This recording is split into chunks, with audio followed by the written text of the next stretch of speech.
Well, welcome to Talking Gourds here in Telluride, the Wilkinson Library. Once again, it's June 5th, 2012.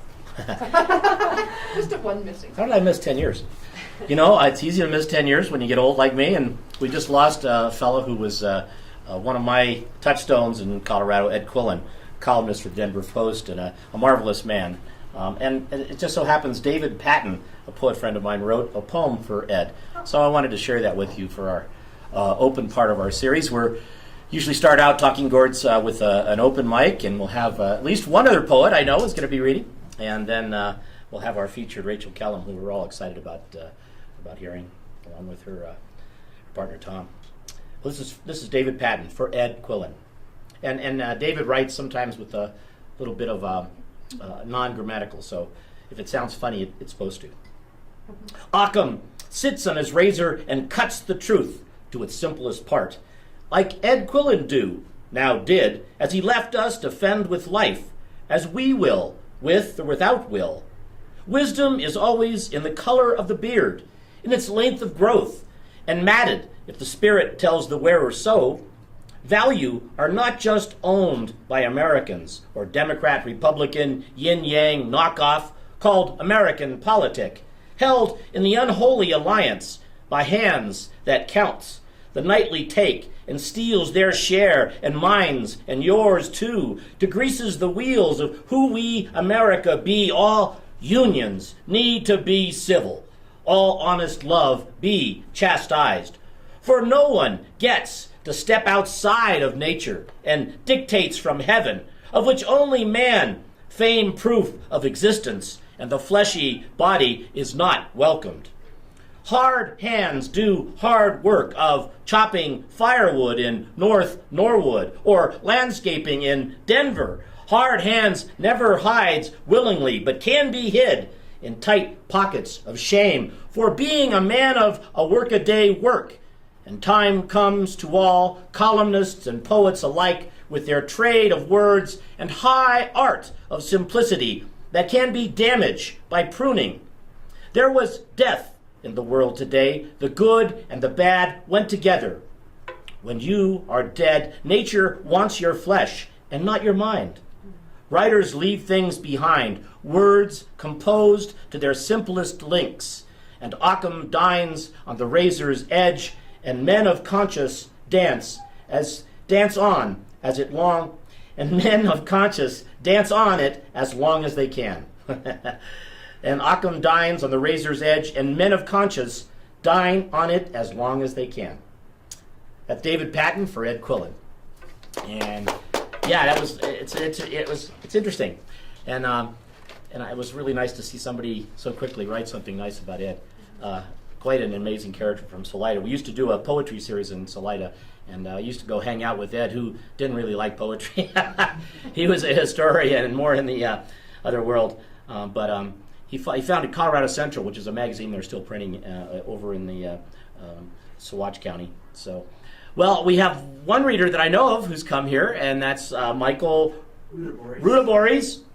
Which means Black Forest. Come on up, Michael, and share something. No, from the Black Forest area. From the Black Forest area, all right. And the French or Germans don't recognize the name, so it's still a mystery. Oh, what it really means. Okay, well, whatever it is, we're glad you're here. I thank you for Rosemerry and the Western Slope poetry community, because they embraced me also. And I'm going to share 3 poems today. The first one is one I wrote back in July of 2010. Hope. Starfish by starfish, a man threw stars to see.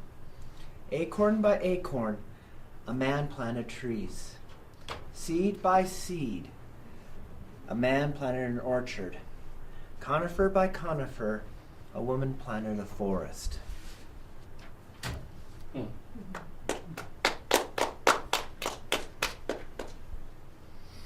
Second one.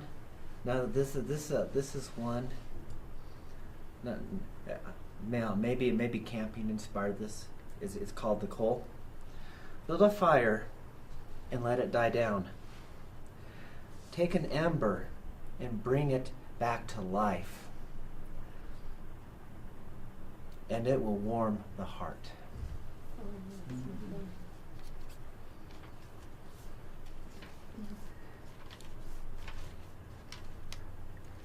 One experience that Rosemerry will understand is the Balloon Festival this weekend, and this was inspired by that one. Eyes, children dreams, soaring into sky in a flame. All right. Thank you.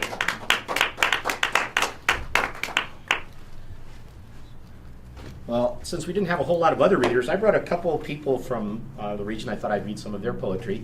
I was going to start with this book by Wayne Lee, who won the Mark Fisher Poetry Prize here. Nice. It's called Doggerels and Caterwauls. And he has a poem here that he read to us called Buddha's Cat. Let me share that with you. I thought it was, since we have a Buddhist poet feature, I thought this might be appropriate. Buddha's Cat by Wayne Lee. Little known fact, Buddha had a little cat. Her name was Prana, Hindi for breath of life. She came from the forest, asthmatic and pregnant with instruction. She curled at his feet like a comma, changed colors, like the seasons, translated the language of mindfulness. The 4 noble truths were hennaed on her paws. There is suffering. The cause of suffering is self-centeredness, and so on. To test his concentration, she kneaded her claws on his thighs. To test his detachment, she nuzzled her head against his desire. When she was hungry, she captured mice and birds. She gave birth to the 8-fold kittens. Right intention, right livelihood, and so on. When the kittens left, the Buddha discovered love. When Prana died, he learned compassion. When he died, the Buddha decided to come back as a bird or a mouse. Nice. I really, Wayne Lee, our Mark Fisher Prize winner this year, really wonderful. We also, another poet I got to meet at the Karen Chamberlain Poetry Festival who I was very impressed with was Hildegard Gutendorfer. I don't know if you remember Hildegard. She has a bunch of lovely little short poems. In Death, I saw how you lay, blue scarf, on your neck, face sealed through the mask. You watched us stumble. Walk on rocks. Toe bruised, blood in my sandal. A boy emerged from the sea, floated over the rocks, glistening in the sun. Our eyes met. And the last time, waiting for my ride, I saw her at the window, pale as the dawn, waving, dissolving. She, not I, was taking leave. And another woman poet who does remarkable things in Denver, who organizes things, Barbara Test, has a book called Raw Potatoes. And there's a poem in the beginning I wanted to share with you that was called Stone Trail. A stark white slate of stone abruptly faces me. It waits, demands I face myself, stripped to stark white bone. And another woman poet, since we have a woman feature, I thought would be Beth Paulson, also won a runner-up prize for the Mark Fisher Award. She's our feature in December. In December, well, yeah. Her book is called Wild Raspberries. So I'm going to read that one, the title poem, Wild Raspberries. Beside the dusty road, I first see them, red jewels, glittering in green brambles, high up on a steep slope.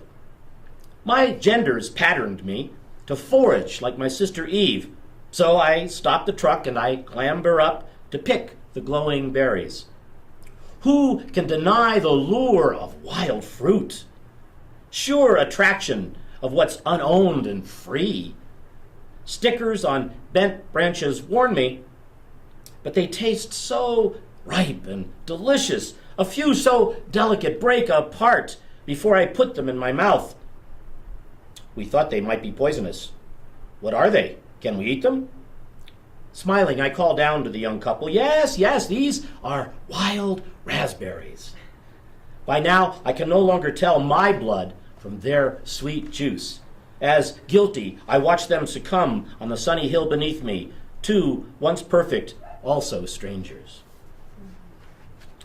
All right, and then I think I'll end this part of unless there's other poets. Anybody walk in that wants to read? No, I haven't been able to coax too many people, but that's why we'll bring other poets to share. The poem I did just recently, I did a raft trip on the San Juan River, my first time overnight on the rafting with some Telluride folks. It was really great fun. And I was really taken. It reminded me of Heraclitus' dictum, which is Panta Rei, which in Greek means everything flows.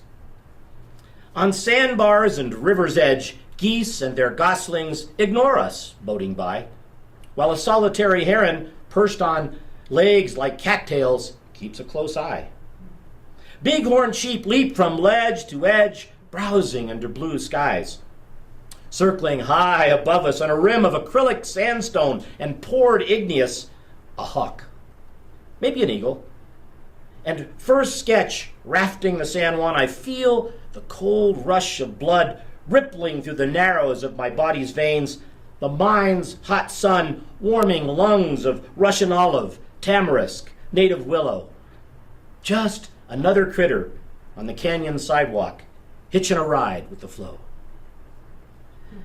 Thank you very much, and I'd like to introduce Rosemerry Wahtola Trommer, who's going to introduce our featured reader tonight. Purple. Thank you. Oh, on the edge of May, here's a poem from A.R. Ammons about spring and how sometimes we just about miss it. Perfect for a valley like ours. Eyesight. It was May before my attention turned to spring. At my word, I said to the mountains, I missed it. Spring came and went before I got right to see. Don't worry, said the mountain. Try the later northern slope. Or, if you can climb into spring. But, said the mountain, it is not that way with all things. Some that go are gone. Thanks, Purple. I thought it was really sweet, Michael, that you shared a poem about essentially my children's experience with the balloons, and I wrote a poem this week about an experience that I had with our next reader, Rachel Kellum, so I thought I would share this one. It's called Watching Rachel Balance Rocks Beside the River. She does not choose the flat rocks, the ones that might stack like bricks. She chooses a slender volume of a gray sandstone rounded to a point on one side, and she balances it on the beach, point side up. The next rock is also a misshapen thing, not at all a likely candidate for balancing, much less on its edge. But with gentle fingers, Rachel sets it on its knobbed end and moves her hand away. It is not at all straightforward. What balances through patience and some odd grace, and Rachel adds an egg-shaped oval rock into the notch at the top and backs away. The pile miraculously stands. And though I try to turn my mind toward metaphors for love, there is nothing to get here except the pleasure of sitting beside the river. The hatch catching in our hair, stacking rocks one on top of another, one unlikely sweet spot at a time, before they all fall down. And it reminded me of this song. It's a river song from Finland, which is a prayer by a Swedish poet, Jonathan Reuter, and It says, watch the waves on that river as they go all the way toward the sea until they become one big water. And wouldn't it be incredible if we people could do that too? If we could all move in one direction and never ask why. Son fieron calvon, kaiki kato sielta, alto soliu solisten, uden alon tielta, quin cielus sulahem, utuis culcune, viram ceram viris puis, cusumate cum.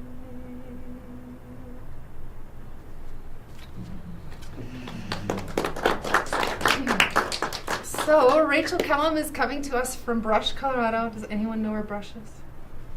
Northeast of Sterling. Yeah, very good. So Michael Where's knew. Sterling? It's actually west of Sterling. Oh, it's west of Yeah, Sterling. thankfully. So yes. Not quite so far into the plains. Where she's teacher for Morgan Community College. She teaches art, creative writing, literature, and she's the mother of 3. She's a very accomplished poet who's written many, many poems. You can check out her poems, which she posts very frequently on wordweeds.com. And she has a forthcoming book of poems, a very slender volume of poems about meditation and poetry. And tonight, not only will she read to us, but we'll also get to hear just a little bit also from her partner, Tom, who will be accompanying her on guitar toward the end. Please welcome Rachel Kellum. Yeah.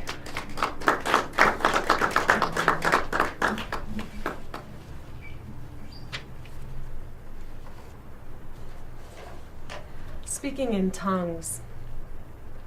Speak in tangles of God and ungodly gibberish I won't understand, and I will watch the creases and planes of your face form delicate shapes, minute electrical arrangements only muscled lips can make. What hidden impulse of lips and tongue on teeth sculpt the sound of please? Even the navel strains to speak, subtly sinks, pushing air to rub against the throat. And somehow in concert, these liminal ministrations, these libidinal deliberations become speech, become an orchestra of fleshed breath, striking every pose to mean. I mean, even my hands love the work of tongues. Fish for unmouthed words and skin and belly mind, drag them out with purple pen to feed you looping lines that travel from my eyes into lettered keys, into metallic neural net, cables underground, superhighway air to fairy brain sound. How many ways does the tongue translate its need into matter, all to connect you to me? Oh.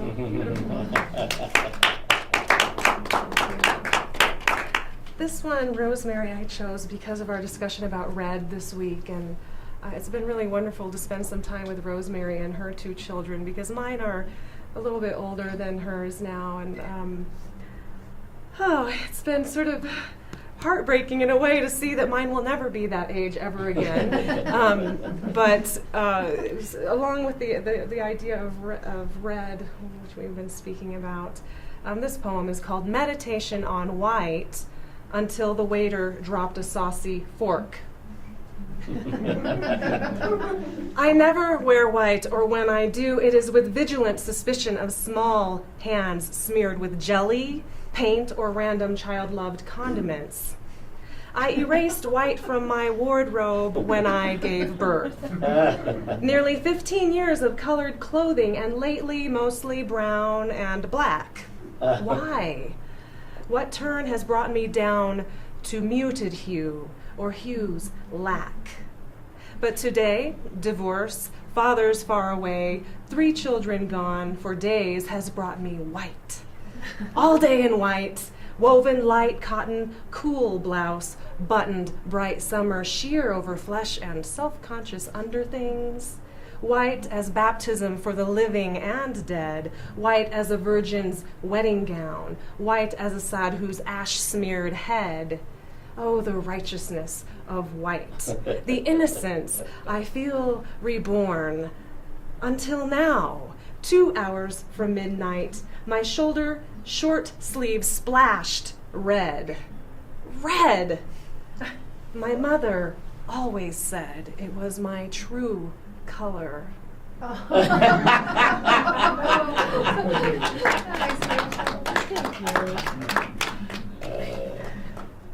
Okay. Another color, becoming gold. I wanted to be unfettered by life's syllabi. Do this, now that, then this, for this, until this time. But the truth is, summer unmoors me like a nameless ship, a shapeless is. I wanted to be a free yogini, nothing but sitting and breathing and stretching in my silent crown all day, every day. The truth is, I pretend I'm already enlightened and choose lovemaking over waking and wake anyway. I wanted to be the lonely woman writer saying what other women don't have time to say. But the truth is, I hardly have time to say it, and I'm rarely alone even when I can be. I wanted to tell every man no from now on. No. But the truth is, a man saved me, my everywhere, ever his yes. I wanted to leave that flat, whispering place for mountains and anonymity.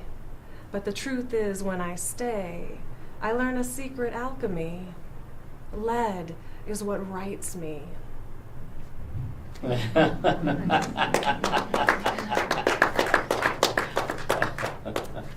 All right. My love tells me that I should stay away from difficult topics because he's such a bright, positive soul, but I can't resist because I did mention I have a dark little soul at times, and this one is an important one to me. I wrote it during a time when my sister was fighting cancer, and this is called "To My Little Sister Dying." When it all started to slip, you crumbled on the overstuffed sofa and cried. My hands look so old. Saliva stretched across the quiet chasm of your mouth, and sobs stormed through. I reached for you, crumbling too, trying to shake the feeling that you believed your life was not what it was supposed to be, that you were not delivered what you were promised if you were good, which you were not, you wearily presumed. And so you took what you got from doctors and priests in dark suits, and it was not enough to heal you. Blazing, I willed my muscled love enough to shine on all your dark secrets and patriarchal shame with such bright, unflinching beams that tumors would turn from your flesh to my light and evaporate like stagnant desert puddles. I too am naive to believe I could reach into such rock-sheltered shadow, undo or improve the gorgeous geology of your being. How could I budge those craggy Utah bulges or shift the polished slots of sky above your calloused years of fear of not attaining celestial glory? Ease the pinpricks of endless husbandly venereal betrayals, salve your own throbbing longing for more than disease or dependency from those men for whom you saved your lust and mud. Can anyone do this for her sister? I wanted to. My blood cried for it, but I am not light or even wind, and our curved walls are too bent to bend light around. So I am lost here in endless slot canyons, crouched in the shade in your hand. I won't budge. When you leave these rocks behind, Rebecca, when your cloudy eyes suddenly soften into shine, May the innocence of your stubborn love finally rise from the pores of your hands like vapor, prismatic across the sky, casting paths of wet light. Thank you.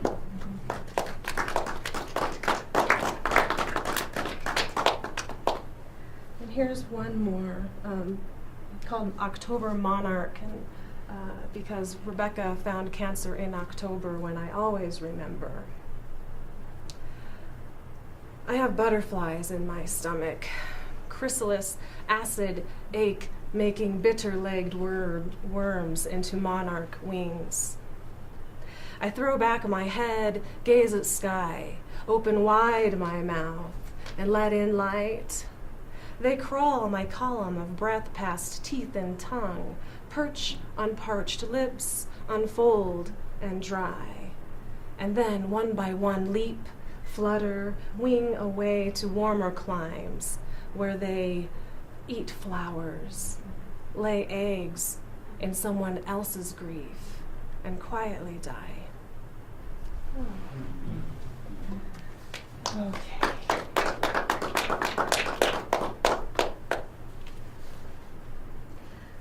Let's move to this one. Another way of looking at a blackbird. I'm sure that most of you, if you're poetry fans, have read the 13 Ways of Looking at a Blackbird. And this one is another way of looking at a blackbird for the raven over Pearl Street. And I like to dedicate this one to Karen Chamberlain. After 13 years, I finally understand the raven's word. Ah! Ah! Ah! Isn't that the sun it carries in its mouth? Isn't that the dawn in my own dark belly? The next few poems that I'm going to share do come from the collection Awe. And yeah, I'll just leave it at that. As Art said, they don't have as much of a story in them, because a lot of time the meditation practice isn't about so much working through your stories, but maybe actually getting under them and just feeling what the energy is like under those stories. And this one is called Desire Builds a House. Desire builds a house of me for you to live in. Doors are everywhere. The walls are roaring flames sucking stale air. You can't enter. I burn myself out. You'd never know a house was ever there.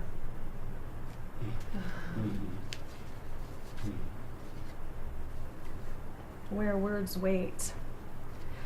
When I am nearly quiet and perfect words appear, silence is more perfect.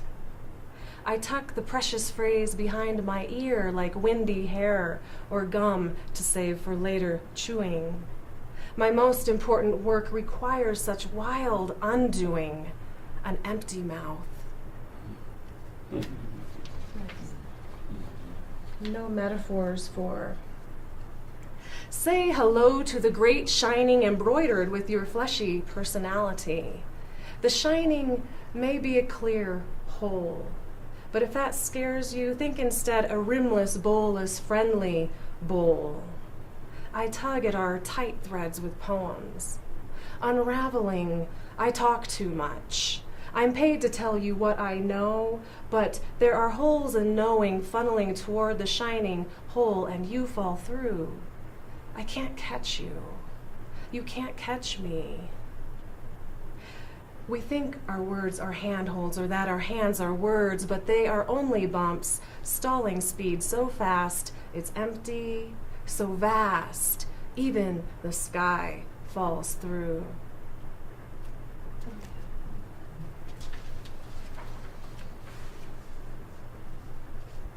Exodus. My left eye wanders from what my right eye dreams. In the mirror, it's a wave parting in the middle of my face, my own Red Sea. Two peoples, one fleeing, one in chase, both ignorant, unseeing, make a pilgrimage from my head into the cleft of my cathedral chest, where everyone fingers brown bodhi seeds. When the waters mend their seam, no one drowns.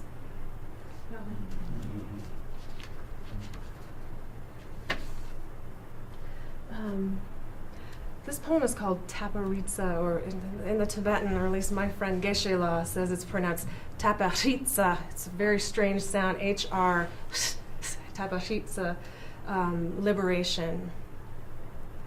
When the thing you wanted becomes the thing you don't want, and the thing you didn't want becomes the thing you want, you begin to realize that problems do not live in things, but in wanting and not wanting. If you could throw away your jewelry, let down your long hair, and burn your clothes, you've seen blue jeans burn red, and sit unadorned in your own invisible colors, all things would dance through you without a snag. You would almost smile, but not quite, and the mouths of the earth would pray to you for insight. You would grant nothing and everything. The two are the same in the way wanting and not wanting are the same. It is best to simply offer your utter nakedness to those who wear the clothes you've left behind.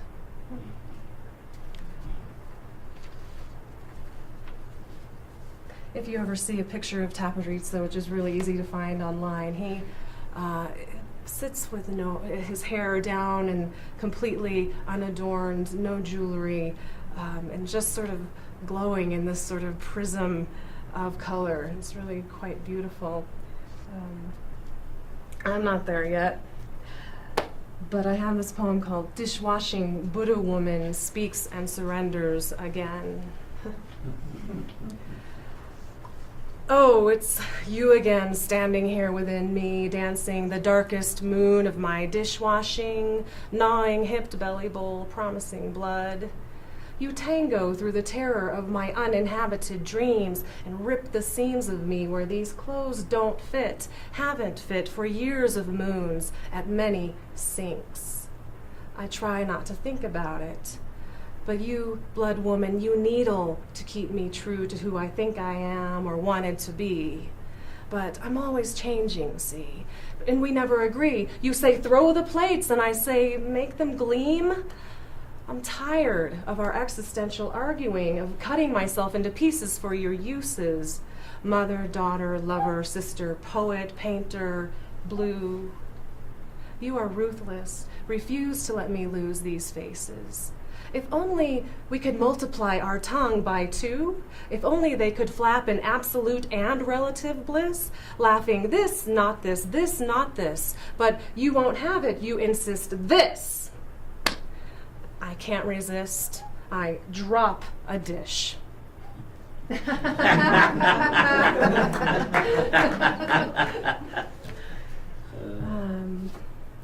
Here's one. Inspired by my sweet child, Samuel Roon. It's called Childhood Linguistics. In the dark, in my bed, too late for a full night's rest, my 9-year-old son confessed quietly, brightly. Tomato and potato have always confused me, but now I see their beginnings are cousins and their endings are twins. I woke in the dark morning realizing that this is true for all our beginnings and ends, and touched his sleeping head.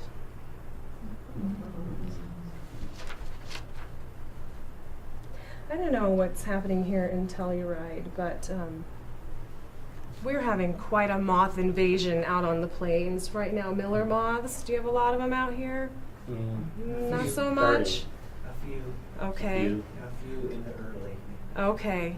Well, I live in a very old house, and its screens were very old, and so I took them all down a couple summers ago, and I just haven't replaced them. And so if we want to have the windows open, the fresh air comes in and the moths if we forget to close them when dark comes. So we often have them trapped in our house. and I'm constantly luring them out with lights in different rooms. But this poem is for a moth. Bright moth, how large the world is this morning. Imprisoned in surprising rectangular spaces all night, a slick vertical clinging. You did the only thing you knew to do. Wait in the thin space behind a dark painting. In the morning, French doors were bleared light. They opened mysteriously, as did a memory inside you. The memory drunkenly curved toward more light, and you drew a flickery line through an open window. How quickly one is liberated, matching light to light. The next few poems will be with Tom. You want to come up?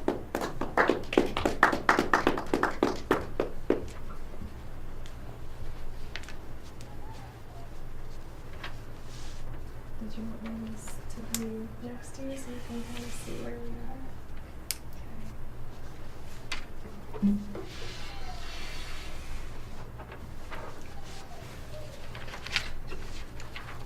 These are the love poems we were talking about earlier. If we forget, there is work to be done.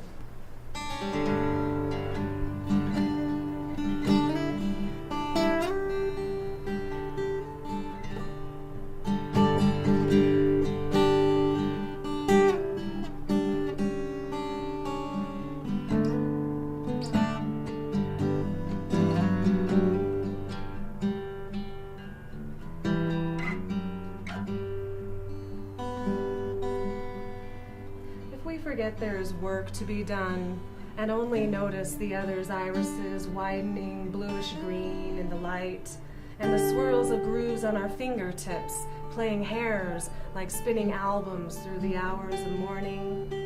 We hear a song perpendicular to the hum of computers or the scribbling of pens.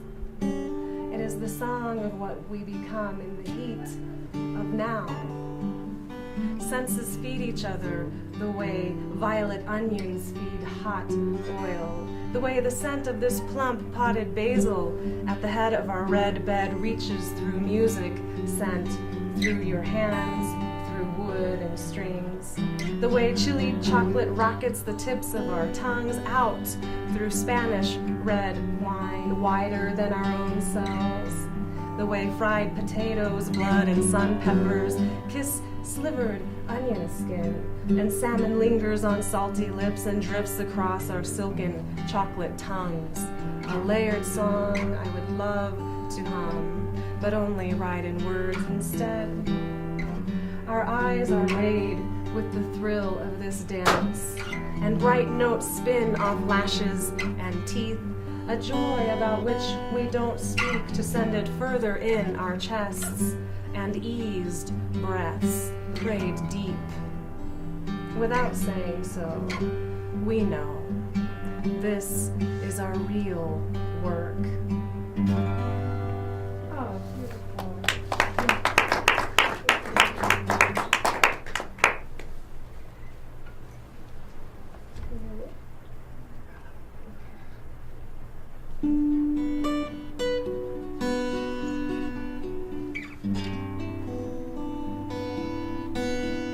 Reverie in green. We are so much water, it is no wonder, even when we've been held all night, all morning by a light-filled, spacious cabin. We go outside and follow the wet roar we heard the night before when we arrived, somewhere north. We study downed limbs and crushed, rusted cans under a young sun to remember the way back, trusting sound will take us somewhere safely shaded by midday. And there it is, the lowest place on this limb of hill flowing. We must be like this, willing to sink into the lowest places, quench them, make green with our own falling dance through space, over rocks and mossy beds, past powerless, immersed twigs, useless rudders steering back and forth in currents, snagging red leaves, pulling on staunch, still trees. Oh, this green at the edge of wet.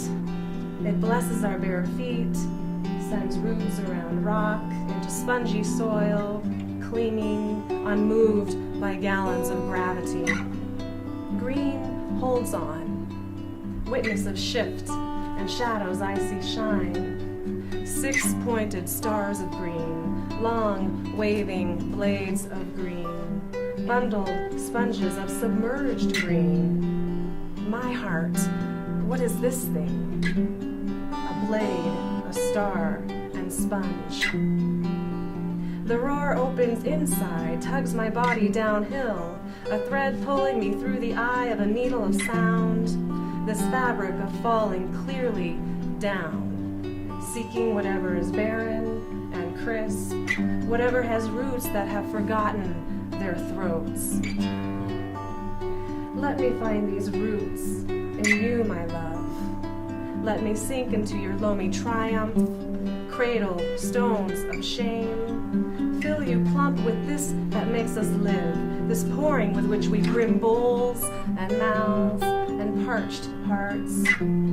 Watch them swell and shoot stars. Watch the blades we've pushed through bend like grass. Not knives, but long reachings, green swayings toward the roar.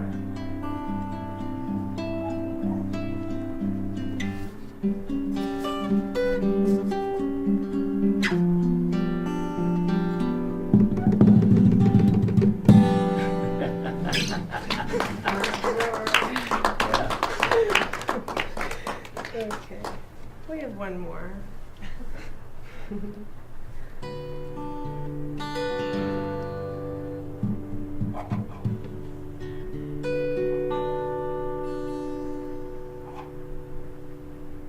Receiving wind.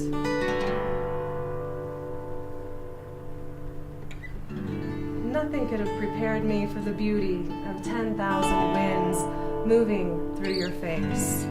No words can chase the running musculature of your electricity, or the flash that flies the parentheses of your slightest grin to mine, or the pride of your chin. And how your eyes from tender wide to hunger thin disarm, unfurl me. Here, take my arms and make them four. I would open every door for you at once, just to watch your face walk through, beyond and always, always to me. Wind receiving wind.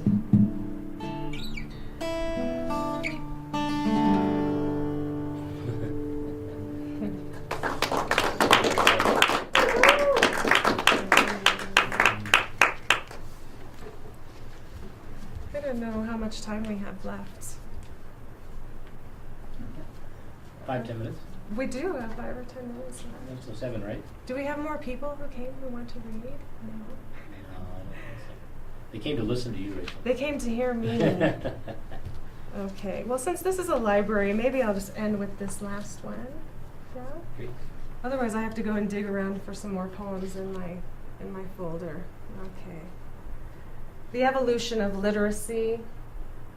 We are making the evolutionary shift to sitting hours a day, hunched over keyboards and books, like vultures pasty-skinned, backs forgetting the shape of straight, shoulders and attitudes of stone. Remember our ancient grandmother, shifting from all fours to feet? They ached like this. Still she reached and walked, reaching into trees. Our bodies resist change, but cannot resist it. The need to write and read and learn to knead each other's necks.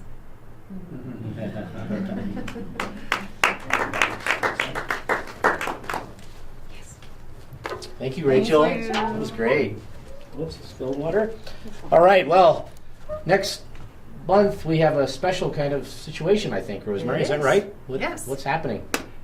not this.